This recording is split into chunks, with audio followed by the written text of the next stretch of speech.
আসসালামু আলাইকুম। শুভ সন্ধ্যা। এখন বাজতেছে রাত 8টা 20 মিনিট। তো আজকে আমি আপনাদেরকে দেখাবো, আমি যে কিছুদিন আগে যে একটা ভিডিও আপলোড করছিলাম যে কোয়েল পাখির খাঁচা রেডি করা হচ্ছে, পাখি উঠাইছি, ওই বিষয়টাও আপনাদের মাঝে শেয়ার করছিলাম। তো এই খাঁচাটার মধ্যে পাখি উঠাইছিলাম আমি 510 পিস। তো 510 পিস থেকে কত পিস ডিম আসতেছে এই বিষয়টা নিয়ে আপনাদের মাঝে তুলে ধরবো। হয়তো আমি এটা এখানে উঠাইছি যে 14 থেকে 15 দিন হবে, দুঃখিত, 14-15 দিন হবে না, 12 থেকে 13 দিন হবে উঠাইছি। তো উঠানোর পরে ডিম কিন্তু হঠাৎ করে কমে গেছে। ডিম কমে যাওয়ার পরে অনেকে যখন জায়গা বাসস্থান চেঞ্জ হয় কোয়েল পাখির, তখন কিন্তু ডিম উৎপাদন অনেকটা কমে যায়। তো কমে যাওয়ার ফলে আপনার মন ঘাবড়ানোর কোনো কারণ নেই, আবার কিন্তু এটা ঠিক হয়ে যাবে। তো ইনশাল্লাহ আশা করি আমার কোয়েল পাখিগুলো ঠিক হয়ে গেছে। আপনারা এখানে অনেকগুলো ডিম দেখতে পারতেছেন, একবারে অনেক। এখানে মনে হয় আজকে একটা তাক আমি আপনাদের সামনে গুনে দেখাবো যে এখানে কতগুলা হয়েছে, কতগুলা ডিম আছে। আমি আপনাদের পাঁচটা পাঁচটা করে গুনে দেখাবো। তো ফরাদ এদিকে আসো। হ্যাঁ, তুমি এটা ধরো, ওই সাইড দিয়ে যাও, আমি এটা গুনতেছি। তো ইনশাল্লাহ দেখবো এই সারিতে 102টা কোয়েল পাখি আছে। তো ওই হারে কত পিস ডিম আমি এখানে পেয়েছি হিসাব করে দেখবো। 1 2 3 4 5 6, সামনের দিকে আসো, 6 7 8 9 10।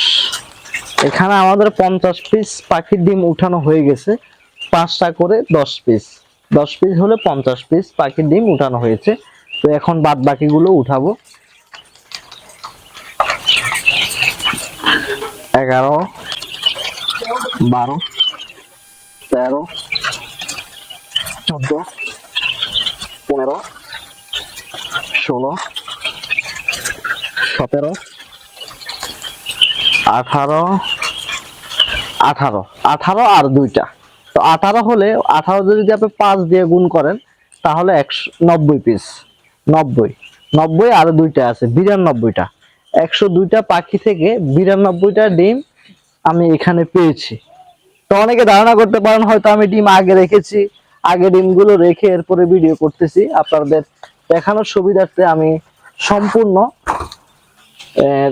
খাবার পাত্রগুলো নিচে রেখে দিচ্ছি, আপনারা একটু দেখুন ডিম কিরকম দেখা যাচ্ছে। অনেক সময় বলতে পারেন যে ভাই আপনি ভিডিও করবেন সেজন্য হয়তোবা ডিমগুলো রেখে দিচ্ছেন।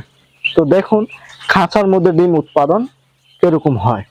তো ওটার মধ্যে যদি 92 পিস হয়, আমি এটার মধ্যে আবার একটা গোনা দিব, আপনাদেরকে এটাও দেখাচ্ছি। 1 2 3 4 5 6 7 8 9 10। 50টা কিন্তু হয়ে গেছে এখান থেকে। তো বাদ বাকি ডিমগুলো উঠাচ্ছি। 11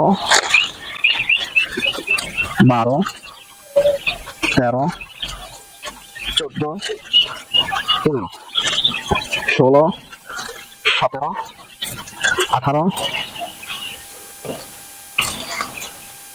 19 হয় নাই, দুইটার কারণে শর্ট আছে। তো 18 থাকার কারণে 90 পিস, এখানে তিনটা 93 পিস।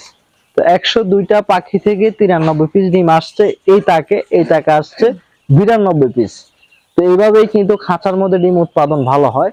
অনেকেই কোয়েল পাখির ডিম উৎপাদনে কিন্তু ভালো আসে না, কেননা অনেকে পালতে জানেন না। অনেকে লিটারের মধ্যে 200-300 পাখি পাইলা ডিম আসে 200টার কম। কিন্তু দেখুন এখানে কিন্তু 102টা পাখি থেকে কিন্তু 90% ডিম উৎপাদন। এটা আমি আপনাদেরকে কাজের ক্ষেত্রে একবার প্রমাণ করে দিয়েছি যে খাঁচায় কিন্তু ডিম উৎপাদন সম্ভব, এমনকি ফ্লোরেও সম্ভব। আমার ওই সাইডে কিন্তু ফ্লোরে ডিম রয়েছে, কিন্তু ওগুলো এখন দেখাবো না আজকে, কিন্তু ওখানেও 85% ডিম থাকে ইনশাল্লাহ। তো সেজন্য আপনাদেরকে অবশ্যই বলবো ভালোভাবে কোয়েল পাখিকে খাবার দাবার ভালো ম্যানেজমেন্ট করবেন। ইনশাল্লাহ আপনার কোয়েল পাখি সুস্থ থাকবে, খুবই ভালো থাকবে। আপনি আমার এখানে একটু ফলো করলে দেখতে পারবেন পাখিগুলো খুবই সুস্থ। আগে সুস্থ রাখতে হবে পাখিগুলাকে।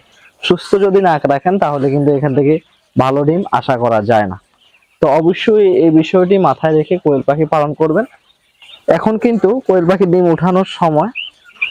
তো আজকে আমি আপনাদেরকে এটা দেখালাম, অন্যদিন ইনশাল্লাহ আরো পজিশন দেখাবো। এই খাঁচা, আমার খাঁচার পিছনে অনেকগুলো রয়েছে কোয়েল পাখি রয়েছে, যদিও এখানে পরিবেশটা ভালো হওয়ার কারণে এটার মধ্যে কিন্তু আমি ভিডিও দিই। তো ইনশাল্লাহ এই খাঁচাটাকে কিভাবে আপনারা পাখিগুলো পালবেন খাঁচার মধ্যে, আপনাদেরকে আমি ইনশাল্লাহ ভিডিও দেওয়ার চেষ্টা করব সামনেই। কিভাবে আমি এতটুকু উৎপাদন পেয়েছি, আপনারা কিভাবে পাবেন এখান থেকে, অবশ্যই ইনশাল্লাহ উত্তর দিয়ে দিব। আর যাদের কোয়েল পাখি লাগবে আপনারা স্ক্রিনে দেওয়া নাম্বারে যোগাযোগ করে কোয়েল পাখির বাচ্চা অর্ডার করে কনফার্ম করবেন। আপনারা চাঁদপুর, কুমিল্লা, নোয়াখালী, লক্ষ্মীপুর, রায়পুর, 14 গ্রাম, গৌরীপুর, ব্রাহ্মণবাড়িয়া, এরপর ওখান থেকে কিন্তু খামারিরা আমার এখানে এসে কোয়েল পাখির বাচ্চা নিয়ে যায়। তো আপনারা স্ক্রিনে দেওয়া নাম্বারে যোগাযোগ করে কোয়েল পাখির বাচ্চা অর্ডার করবেন। আজকে এ পর্যন্তই, আগামী টিউটোরিয়ালটি দেখার আমন্ত্রণ থাকবে। আসসালামু আলাইকুম।